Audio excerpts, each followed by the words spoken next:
День за днем корреспонденты нашего канала следят за событиями в республике и за ее пределами. О самых главных из них расскажем в ближайшее время. Вы смотрите итоговую программу «Якутия. День за днем». Меня зовут Иван Лазаренко, и вот о чем мы поговорим сегодня. В больнице остаются 4 пострадавших в результате аварийной посадки самолета Ан-2 в Кобяйском Улусе. 2 человека при аварии погибли. Из 4 пострадавших 2 в тяжелом состоянии, но все больные находятся в стабильном состоянии. Помощь оказана в полном объеме. Шикарные залы и бардак на кухне. 54 человека отравились на банкетах в столичных ресторанах. У 20 диагностирован сальмонеллез. И вот у нас там были мясные, там салаты еще и были. Там пирожки, не пирожки были еще. Рекордно низкий уровень воды наблюдается в этом году на реках республики. Как скажутся критические показатели на навигации и северном завозе. По реке Колыма осталось доставить одну шпалерку нефти, это 500 тонн. Сейчас завершение идет. Смогут ли устранить последствия мусорного апокалипсиса в Ленске? Какие усилия предпринимаются и какова ситуация с коммунальными отходами сейчас? Выясняли наши корреспонденты. По результатам будут внесены представления в случаях установления нарушений, а также привлечены к административной ответственности. Кому учение, а кому мучения? Каким должен быть рюкзак у школьника, чтобы не нанести вред здоровью? Концентрация внимания страдает, и, естественно, здесь уже такие последствия, как снижение умственных способностей, работоспособности. 30 августа в 160 километрах от села Суардах Верхоянского района совершил вынужденную посадку самолет Ан-2. На его борту находились 2 члена экипажа и 5 пассажиров. В результате происшествия 2 пассажира получили травмы, несовместимые с жизнью. Остальные были госпитализированы в медицинское учреждение, где им оказывается необходимая помощь. На данный момент произведены все необходимые диагностические мероприятия. Один из пострадавших отпущен домой. Состояние еще 4 пострадавших оценивается как стабильно тяжелое. Из 4 пострадавших 2 в тяжелом состоянии, но все больные находятся в стабильном состоянии. Помощь оказана в полном объеме.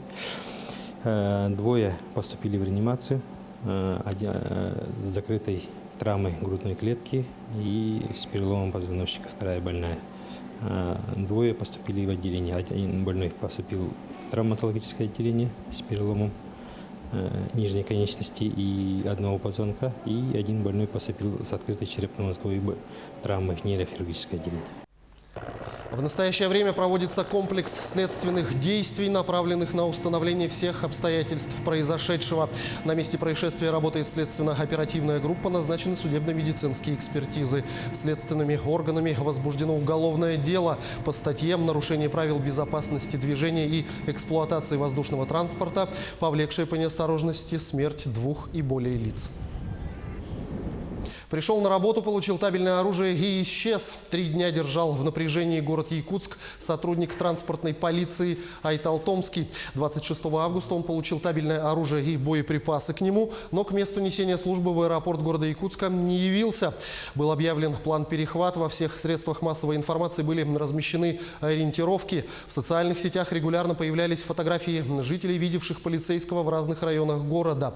29 августа беглец наконец-то был задержан. Сейчас выясняется судьба 2 отсутствующих патронов. По словам беглеца, он стрелял по бутылкам. Но так ли это, предстоит выяснить следователям. В настоящее время решается вопрос об избрании Айталу Томскому меры пресечения. Возбуждено уголовное дело по факту хищения оружия.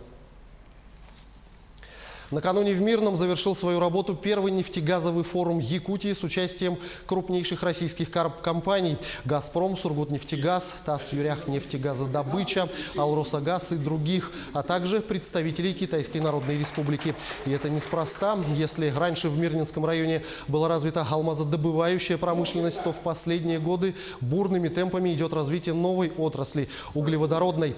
Обсуждали многое. Это и развитие рынка газомоторного топлива, газификация населенных пунктов, подготовка кадров для новой отрасли, взаимодействие нефтегазовых компаний с муниципальными органами и местным населением, проекты переработки природного газа. Ну и самое главное, на форуме были затронуты вопросы экологии водных ресурсов, особо охраняемых природных территорий и территорий традиционного природопользования. Одним из важных моментов форума стал торжественный запуск в промышленную эксплуатацию лицензионного участка Среднебутуобинского нефтегазоконденсатного месторождения и открытие вахтового жилого поселка. Второй значимый момент и знаковое событие для алмазной столицы – это подписание дополнительного соглашения администрации города с Сюльдюкар нефтегаз о строительстве культурно-этнографического центра «Дом дружбы народов» в Мирном. Ну а самое важное событие, которое произошло в дни проведения форума, это начало работ по вытеснению азота и наполнению полости газопровода «Сила Сибири» с Чайнгинского месторождения. Об этом на форуме заявил глава республики Айсен Николаев. Сегодня в городе Мирном историческое событие. Вот проходит первый нефтегазовый форум Республики Саха-Якутия. И очень важно, символично то, что именно как раз вот день форума началось заполнение газом газопровода магистрального «Сила Сибири», крупнейшего трубопроводного проекта в мире, который реализован в нашей стране благодаря решению нашего президента Владимира Владимировича Путина. И заполнение газа вот именно сегодняшнего числа на несколько дней раньше предполагаемых ранее сроков говорит о том, что 1 декабря проект «Сила Сибири» заработает, и газ Российской Федерации по «Силе Сибири» начнет поступать в Китайскую Народную Республику. То есть проект начнет уже работать, и главная задача по строительству этого крупнейшего на самом деле проекта будет реализована. Небывалое обмеление реки Лены и падение уровней воды в арктических реках вызывают беспокойство не только у ученых. Критически низкие показатели не могли не сказаться на навигации. А как известно, водный путь – это единственный способ для многих районов республики довести жизненно важные грузы. На сегодня уже на нескольких участках рек введены ограничения по осадке. Об этом подробнее в материале Саргаланы Захаровой. Аномальная жара и сухая погода лета 2019 года сделали свое дело. Самая полноводная и крупная река Дальнего Востока обмелела до критических уровней. Только на этой неделе показатели перевалили за 1,5 метра ниже нуля, и прогнозы пока неутешительны. В ближайшие дни регион ждет сухая погода, а значит и повышение уровня воды в реке ожидать не стоит. К сожалению, в ближайшие дни уже, как показывают выше лежащие гидрологические посты, в ближайшие дни рост уровня воды прекратится. Уровень воды будет несколько дней стоять без изменений, и дальше опять пойдет на понижение. Такие низкие уровни воды у нас в последний раз наблюдались по многолетним данным в 1985 и 1969 годах.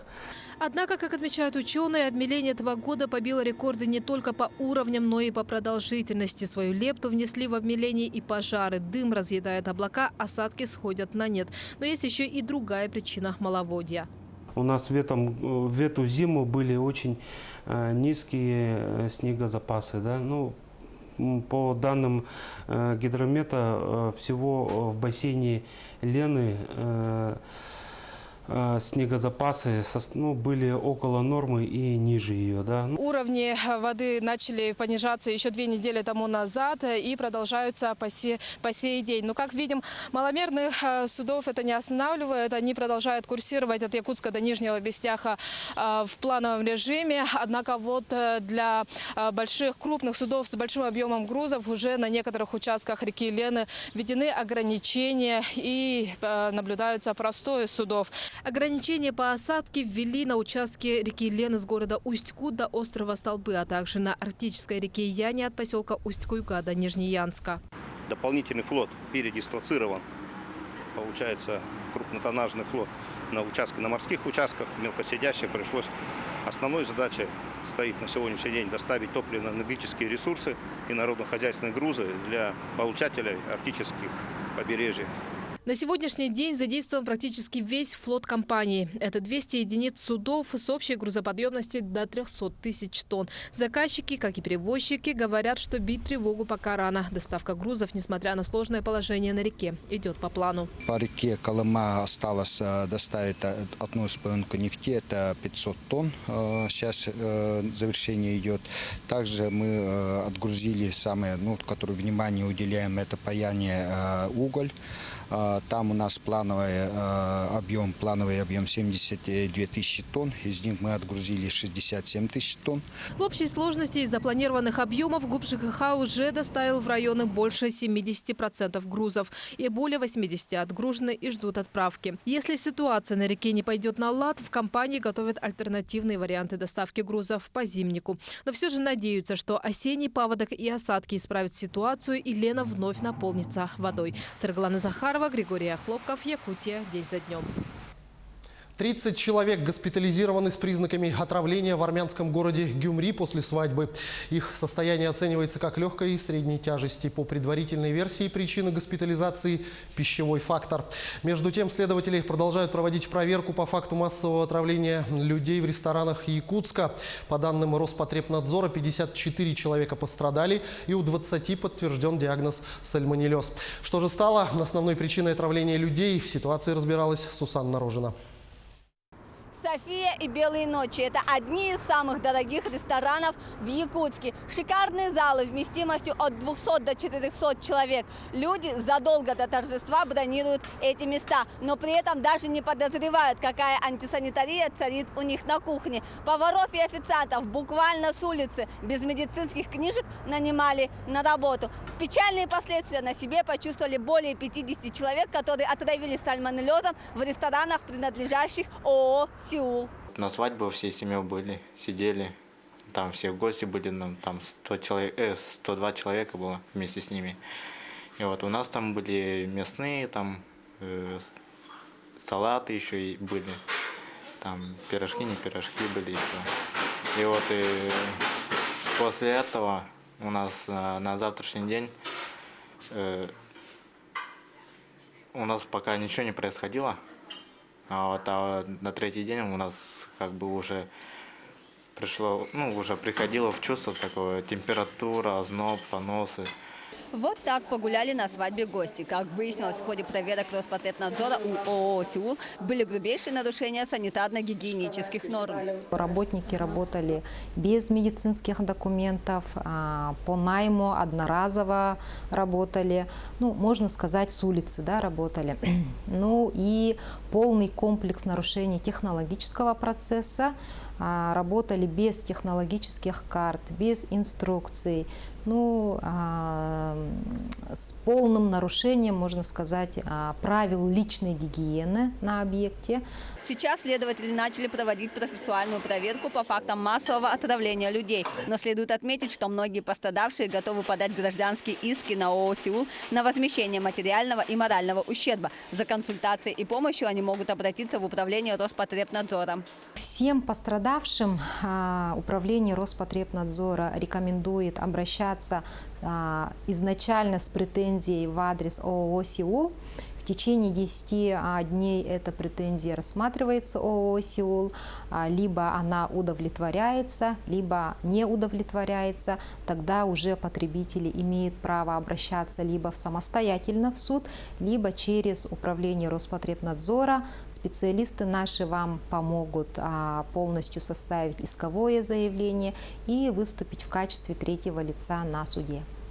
По закону проверки могут проводиться раз в 2 года, чтобы не кошмарить бизнес. Внеплановые лишь по жалобам от потребителей. Такое доверие к предпринимателям, увы, может привести их к халатности при исполнении прямых обязанностей. В итоге испорченные продукты, грязные руки и безответственность ООО «Сеул» испортили свадьбы и здоровье многих людей.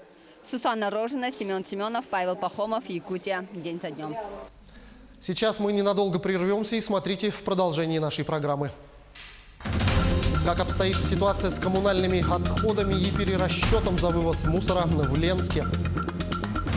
Как правильно собрать ребенку рюкзак в школу и при этом не навредить здоровью?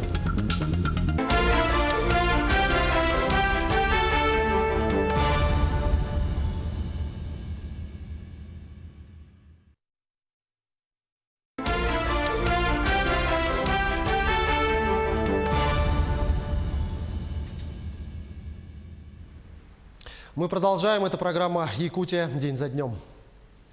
Мусорные баки в Ленске опустели. По сравнению с начальным этапом работы регионального оператора на территории Ленского района после вступления в силу изменений по вывозу твердых коммунальных отходов, когда ленчане ощутили на себе это остро, все мусорные площадки были переполнены, а на многих отсутствовали баки. Как теперь проводит работу на территории Ленского района региональный оператор, узнавала Анна Кожевникова. Мусорный апокалипсис случился в Ленске в начале этого года из-за изменений в законодательстве, касающихся вывоза твердых коммунальных отходов. На территорию Ленского района вступил региональный оператор Мирнинское предприятие жилищного хозяйства. Но оперативно работу наладить не получилось. Не шли на контакт управляющие компании. Переполненные мусорные баки, а где-то и просто заваленные площадки, потому что управляющие компании свои контейнеры вывезли. Весной этот мусор начал оттаивать из-под снега. И явные непорядки обязали надзорные органы выезжать с проверками по местам массового несанкционированного скопления мусора. По результатам будут внесены представления в случаях установления нарушений, а также привлечены к административной ответственности. К лету проблему с вывозом ТКО удалось урегулировать, но остался нерешенным вопрос по оплате услуг. Только сегодня приходила ко мне девушка, я только дала добро на то, что я пойду, составлю протокол. Поэтому руководство МПЖХ приняло решение открыть в Ленске свой офис. И люди кинулись составлять договор на оказание услуг. Как показала практика, большинство ленчан – народ сознательный. Мусор-то убирался, мы же все видели, пользовались услугами. И я, допустим, как человек с того поколения, я себя неудобно должником чувствую. А суммы оплат накопились за полгода, так как управляющие компании отказались принимать деньги за услугу, которую они теперь не оказывают. Уже, к сожалению, 2 судебных решения по 2 управляющим компаниям города Ленска. В них, судом обязали управляющие компании заключить с нами договор. И в ближайшее время, я думаю, что эти управляющие компании начнут начисление, собственно говоря, своих единых платежных документов. Как выгоднее платить по новому закону за человека или за площадь квартиры, как это было раньше? Большинство ленчан еще не поняли, потому что, собственно, не производили оплату. Но, как считают многие, сегодняшний расчет стоимости этой услуги справедливее. Наверное, сейчас более справедливые отчисленности. Раньше ведь, допустим, маленькая квартира, а могло проживать там сколько человек. Поэтому, я думаю, здесь реальнее оплата. Будут платить за вывоз ТКО и жители частного сектора. Для них Госкомцен Якутии также разработал специальный тариф. Это порядка 110 рублей в месяц за одного человека. А вот когда региональный оператор зайдет на территорию Нослегов Ленского района, пока непонятно. Сегодня Мирнинское предприятие жилищного хозяйства работает только в самых крупных населенных пунктах – городе Ленске, поселках Витим и Пеледуй. Сейчас ведется работа у нас с администрациями поселений. Нами выбраны населенные пункты, ряд населенных пунктов с малой численностью до 200 человек, с крупной транспортной развязкой, отобрано в определенную категорию и перечень направлен МинЖКХ для рассмотрения, чтобы исключить эти населенные пункты временно из территориальной схемы, потому что экономически, конечно, очень невыгодно. Сложностей с вывозом мусора в сельских пунктах Ленского района немало. Это и транспортная логистика, и отсутствие организованных мест складирования бытовых отходов. Свалка, конечно, у нас находится в лесном фонде. Она еще пока не оформлена, хотя акты размещения места и утверждены. Но пока еще не оформлены, как полигон это будет. Еще сложнее дела обстоят с заречными селами. Здесь легче приобрести мобильные мусороперерабатывающие мини-заводы, чем организовать транспортировку. Что касается сортировки отходов, это пока затруднительно. Региональный оператор, обслуживающий Ленский район, работает на территории 7 улусов Западной Якутии. Проблемы примерно везде одинаковые. По остальным районам, то есть у нас районы центры охвачены. Пока у нас, конечно, в передовиках Верхнеуюльский район. Сейчас сложно говорить о том, что каких-то уже результатах, сложнее или нет. Люди везде одни, проблемы одни. Тем не менее, работу на территории Ленска большинство жителей оценивают положительно. Вывозят мусор. Сейчас лучше стали вывозить. Сейчас я смотрю в окно, у меня как раз окна выходят на мусорку. Постоянно баки чистые, и, по-моему, даже в выходные дни вывозят. Бывает после выходных много мусора, а так вроде нормально вывозят. Объехав мусорные площадки многоквартирных домов в Ленске, большого количества бытовых отходов, как это было зимой, мы не обнаружили. Но встречается невывезенный строительный мусор. Но согласно законодательству, вывоз данной категории отходов жизнедеятельности человека должен оплачиваться отдельно. Но, видимо, не все ленчане в курсе. Поэтому полный порядок в городе настанет тогда, когда каждый начнет ответственно подходить к этому вопросу. Анна Кожевникова, Виталий Андреев, Ленск. А на дворе уже 1 сентября. Кто-то ждет этот день с волнением и нетерпением, а кто-то с ужасом подсчитывает, сколько стоило собрать ребенка в школу. Еще одной пока никак не решаемой проблемой остается то, что даже самым маленьким ребятишкам приходится таскать тяжеленные рюкзаки. Как правильно выбрать и собрать рюкзак, ситуацию прояснит Андрей Мухоплев. 1 сентября уже совсем близко. Школьники готовят свои портфели. В среднем у детей начальных классов в день по 4-5 уроков. Один учебник весит где-то 300-400 граммов. А еще тетради, краски, пластилин, пенал, сменная обувь. И первоклассникам иногда сложно расстаться с любимой игрушкой. Уже получается от 5 до 8 килограмм. Это немало. Учитывая, что оптимальное соотношение веса рюкзака к весу ребенка, по мнению медиков, должен составлять 1 к 10. Много уроков. Нас говорят, надо таскать учебники каждый день. Мне бы хотелось всем, чтобы уроки это правильно, их программу не изменишь, но хотелось бы всем, чтобы носить каждый день эти учебники вперед. Как-то бы проблему-то решили бы в школах с тем, чтобы там библиотеки были бы или в классе оставлялись бы. Но опять-таки и дома тоже надо учить, я вот даже не знаю даже как. Но, наверное, дублирующие были бы в классе эти учебники, тем, чтобы ребенок таскал только тетради, задания, которые он выполняет дома. Дублировать учебники, чтобы заниматься по ним и дома, и в классе, этого не позволяет школьный бюджет. И шкафчики для смены обуви есть лишь в нескольких учреждениях. Получается, что дети вынуждены все необходимое носить сами, даже если им приходится ездить в автобусе. Какие же последствия могут быть от постоянного ношения тяжелого школьного рюкзака? Перераспределение нагрузки на сосуды, перенапряжение мышц.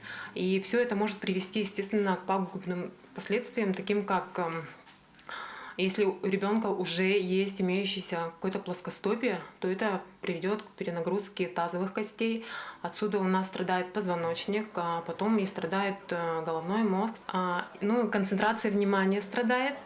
И, естественно, здесь уже такие последствия, как снижение умственных способностей, работоспособности. Это же сосуды лимфатические, кровеносные. Они все равно страдают, когда идет передавливание. То есть нет питания мышц, грудной мышцы.